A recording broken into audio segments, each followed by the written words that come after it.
বাচ্চার নাম কি? আয়েশা সর্দার। বাচ্চার বয়স কত? 8 বছর। আপনার নাম কি স্যার? জালালউদ্দিন সর্দার। আপনার কি হন বাচ্চা? বাবা। আপনার নাম কি ম্যাম? রোজিনা সর্দার। আপনি কে হন বাচ্চা? আচ্ছা, আপনারা কোথা থেকে এসেছেন? বাচ্চার এই রোগটার ব্যাপারে আপনারা কিভাবে জানতে পারেন? জানতে পেরেছি ম্যাম, আমরা ডাক্তারখানায় নিয়ে যাওয়ার পরে ডাক্তাররা আমার রিপোর্ট করে দিয়ে পরে ডাক্তাররা রিপোর্ট দেখে বললো যে ওর হাড়ের একটু সমস্যা হয়েছে, যে কোনো একটা বড় জায়গায় নিয়ে যাও, দিলে ঠিক হয়ে যাবে।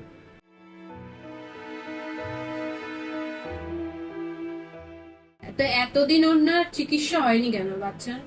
চিকিৎসা ম্যাম, আমরা তো চিকিৎসা করাতে চেষ্টা করেছিলাম, কিন্তু বড় বড় ডাক্তাররা বললো যে ও ঠিক হয়ে যাবে, কোনো সমস্যা হবে না। ওই জন্য করে আমরা কি বলবো, ডাক্তারদের ওগুলো আমরা কি কথা বলতে পারবো, এগুলো আমরা কিছু বলতে পারি না। আচ্ছা, তো এতদিন ওনার যে যে ওষুধ টষুধ খাচ্ছিল সেটাতে কত টাকা খরচা হয়েছে? ওই 15,000-এর মতন। 15,000-এর মতো। তো এখন বাচ্চার যে অপারেশন হয়ে গেছে, বাচ্চা কেমন আছে? বাচ্চা হেবি সুস্থ আছে, খুব সুন্দর আছে, ওকে দেখে আপনাদের কেমন মনে ভালো হচ্ছে? লাগছে। আপনাদের অপারেশনের খরচ কতটা জানেন? হ্যাঁ, কৌশিকা ফাউন্ডেশন 1 লক্ষ টাকা খরচা হয়েছে।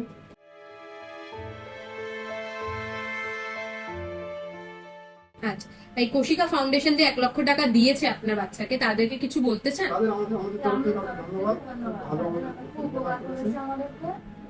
তার জন্য আমরা খুব ভালো আছি।